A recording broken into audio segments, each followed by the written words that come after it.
Bless mega Bible quiz 2026 episode 96ലേക്ക് എല്ലാ പ്രിയപ്പെട്ട പ്രേക്ഷകർക്കും സ്വാഗതം. ബൈബിൾ പോർഷൻ ഒരിക്കൽ കൂടെ പറയുന്നു. 2 ദിനവൃത്താന്തം 14 മുതൽ 17 വരെ, അപ്പോസ്തല പ്രവൃത്തികൾ 7-ാം അധ്യായം. ഇതാണ് പോർഷൻസ് കേട്ടോ. അപ്പോൾ ഓൾറെഡി എല്ലാവരും വായിച്ച് റെഡി ആയിട്ടിരിക്കുമായിരിക്കും എന്ന് കരുതുന്നു. ആദ്യത്തെ ചോദ്യത്തിലേക്ക് പോവാം. Okay, first question. മഹാസൈന്യമായിരുന്ന 2 കൂട്ടർ ആരെല്ലാം? മഹാസൈന്യമായിരുന്ന 2 കൂട്ടർ ആരെല്ലാം? രണ്ടാമത്തെ ക്വസ്റ്റ്യൻ.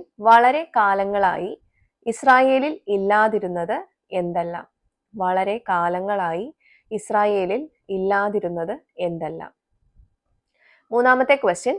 യഹോശഫാത്ത് യഹൂദ നഗരങ്ങളിൽ ഉപദേശത്തിനായിട്ട് അയച്ച 2 പുരോഹിതന്മാരുടെ പേരുകൾ ഏതെല്ലാം?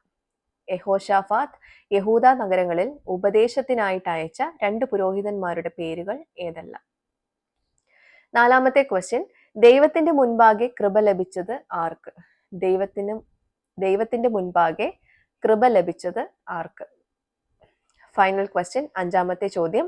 ഉള്ളങ്കാൽ അല്ലെങ്കിൽ പാദച്ചുവട് എന്നർത്ഥം വരുന്ന ഒരു പദം ഏത്? ഇത് കേരളത്തിലെ ഒരു സ്ഥലപ്പേരാണ്. എന്ത്? ക്വസ്റ്റ്യൻ റിപ്പീറ്റ് ചെയ്യുന്നു. ഉള്ളങ്കാൽ അല്ലെങ്കിൽ പാദച്ചുവട് എന്നർത്ഥം വരുന്ന ഒരു പദം ഏത്? ഇത് കേരളത്തിലെ ഒരു സ്ഥലപ്പേരാണ്. എന്ത്? ഓക്കെ, അപ്പോൾ ക്വസ്റ്റ്യൻ എല്ലാവർക്കും ക്ലിയർ ആയിട്ടുണ്ടാവുമെന്ന് കരുതുന്നു. ഇതാണ് ഇന്നത്തെ 5 ക്വസ്റ്റ്യൻസ്. എല്ലാവരും കറക്റ്റ് ആയിട്ടുള്ള ഉത്തരം താഴെ കാണുന്ന വാട്സപ്പ് നമ്പറിലേക്ക് വേഗം അയച്ചോളൂ. വിത്ത് റെഫറൻസ് ആണ് അയക്കേണ്ടത്. ഇതിന്റെ ആൻസേഴ്സ് നാളെ റിവീൽ ചെയ്യുന്നതായിരിക്കും. അപ്പോൾ ഉത്തരങ്ങളുമായിട്ട് നമുക്ക് നാളെ മറ്റൊരു വീഡിയോയിലൂടെ വീണ്ടും കാണാം. Till then, it's me, Angel, signing off. Bye and take care.